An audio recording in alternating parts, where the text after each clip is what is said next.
lot to dig into today.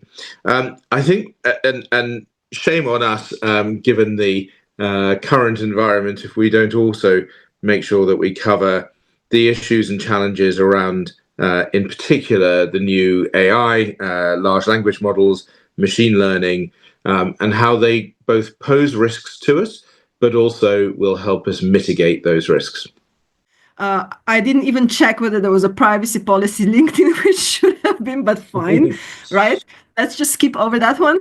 Then, I don't think that any of us will go and complain later, although we do have that right to withdraw the consent. And then, Events for sure is going to have a problem, because you're going to have to either blur my face and cut my voice out of the entire recording, or just remove the entire recording. And so the first point really is to understand what data protection law are we subject to, and therefore, mapping out our obligations accordingly. The second point is to think what works for us operationally. So I've worked with a number of organizations that may be subject to, for example, the EU and UK GDPR, as well as, I would say, other data protection laws that may not have the same requirements or be as stringent in their obligations. A mutual comprehension of certain things. So company had to really align their practices and policies to those new way of undertaking. I think now we are a bit stabilized, at least in Europe.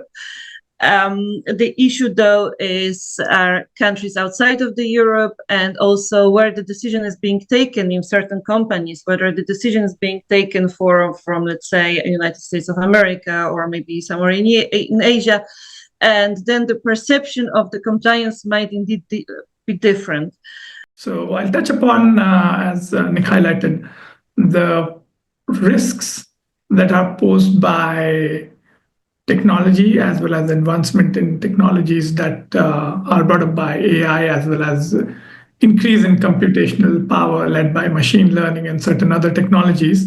But at the same time, how the same technologies, if you leverage them properly to your benefit, could help you in tackling these risks. So far we spoke about cross-border versus global and local regulation issues, vendor risk management, I think creating trust, as Claudio highlighted, within the team to kind of ensure or have like a proactive approach to mitigating risks. So just basically making sure that protective ring is around your data. We've been looking at enterprise editions of some of these AI engines that are out there, because they seem to be the only thing that can provide the kind of privacy